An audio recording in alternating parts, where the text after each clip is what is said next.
आप हैरान हो जाएंगे सुनकर कि बांके बिहारी के मंदिर में मंगला आरती क्यों नहीं होती। तो हुआ यूं कि एक आदमी बांके बिहारी के मंदिर के बाहर रोज सफाई करता था और वहीं भोजन करने के बाद रात्रि में मंदिर के बाहर ही सो जाता। एक दिन पुजारी जी ने सोचा कि यह आदमी इतनी मेहनत करता है तो चलो इसे कोई काम देते हैं। अब आदमी से पूछा गया कि गैया चरा सकते हो? तो उस आदमी ने पूछा कि गैया किसकी है, क्योंकि मैं ठाकुर के अलावा किसी का काम नहीं करता। तो पुजारी जी ने कहा कि गैया भी ठाकुर जी की ही है। तो उसने कहा मैं कर दूंगा। तो पुजारी जी ने कहा कि तुम कल से गैया लेकर जाना और तुम्हें भोजन भी वहाँ जंगल में ही मिल जाएगा। अगले दिन वो गैया लेकर गया और गैया चराने लगा।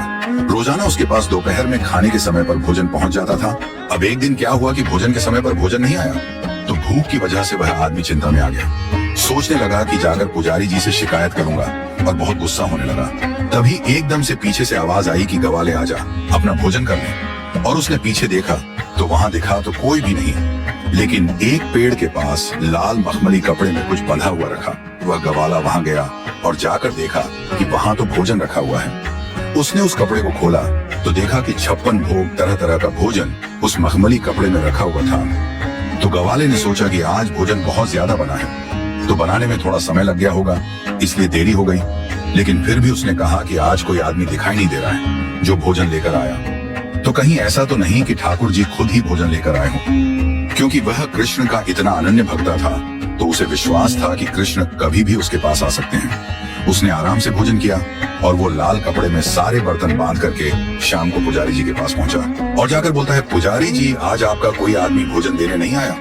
मुझे लगता है कि आज ठाकुर जी खुद भोजन देने आए। पुजारी जी बोले कि आज तो भोजन बना ही नहीं, क्योंकि आज तो एकादशी का दिन है, आज तो व्रत है सबका। और पुजारी जी ने देखा उसके हाथ में लाल मखमली कपड़े में जो बर्तन है वो वही बर्तन है जिसमें रोज ठाकुर जी का भोग लगता है। तो पुजारी जी ने पूछा कि कोई भी तुम्हें भोजन देने नहीं आया? आदमी बोला नहीं, मुझे तो एक आवाज आई थी, ग्वाले भोजन कर ले। पुजारी जी को पता चल गया कि आज ठाकुर जी स्वयं इसके लिए भोजन लेकर गए। तो पुजारी जी ने सोचा कि ठाकुर जी का इतना अनन्य भक्त है तो इसको मंदिर से दूर नहीं भेजना चाहिए। तो पुजारी जी ने कहा कि आज से तुम्हारी ड्यूटी मंदिर में ही है, यहीं रात को चौकीदारी करो, मंदिर का ध्यान रखो। मंदिर के द्वार बंद होने के बाद कोई भी मंदिर में आए जाए नहीं। तो उस रात से उस ग्वाले की ड्यूटी शुरू हो गई।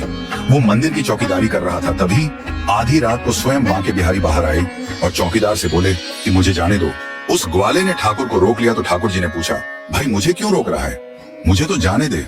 ग्वाला बोला नहीं, मुझे पुजारी जी ने बोला है कि यहाँ से कोई भी आए जाए नहीं, तो आप भी अंदर जाइए और यह आराम का समय है तो आराम कीजिए। ठाकुर जी ने कहा, भैया मुझे तो निधिवन जाना है, ये तो सदियों से मैं जाता आ रहा हूँ। अब क्योंकि ठाकुर जी तो छलिया थे तो ठाकुर जी ने ग्वाले को मोह लिया और उसे बोला कि अच्छा ऐसा करो कि तुम मेरे साथ चलो और कुछ समय वहां रहकर वापस आ जाएंगे। जब मैं यहाँ नहीं होऊंगा तो तुम चौकीदारी किसकी करोगे? अब वह मान गया और ठाकुर जी के साथ चल दिया। ठाकुर जी निधिवन के अंदर चले गए और वह निधिवन के बाहर बैठा गया। सुबह होने से कुछ समय पहले ठाकुर जी निधिवन के बाहर आए और ठाकुर जी ग्वाले के साथ वापस मंदिर आ गए। अब ठाकुर जी मंदिर के अंदर चले गए और यह बाहर पहरा देने लगा। तभी कुछ ही देर बाद पुजारी जी कुछ लोगों के साथ वहां मंगला आरती के लिए अंदर जाने लगे। तो ग्वाले ने पुजारी जी को अंदर जाने से रोक दिया। तो पुजारी जी ने कहा क्यों? तो वह आदमी बोला, रात को ठाकुर जी बाहर आए थे, मेरे को लेकर निधिवन चले गए, वहां अंदर जाकर के सारी रात रास किया और अभी अभी थोड़ी देर पहले यहाँ आए हैं, तो भैया थोड़ा आराम तो करने दो ठाकुर जी को। पुजारी जी ने सोचा कि ठाकुर जी इसका भोजन लेकर आए थे और ये कह रहा है कि कल रात को ठाकुर जी आए थे, तो इसकी बात माननी पड़ेगी। यकीन मानिएगा दोस्तों, पुजारी जी सब लोगों के साथ वहीं बैठ गए और सुबह हो गई। और जब धूप निकल आई तब ग्वाले ने बोला कि अब आप जाकर पूजा कर सकते हो। तब से लेकर आज तक कभी बांके बिहारी के मंदिर में मंगला आरती नहीं होती और केवल साल में सिर्फ एक दिन मंगला आरती होती है और वह दिन है जन्माष्टमी का दिन।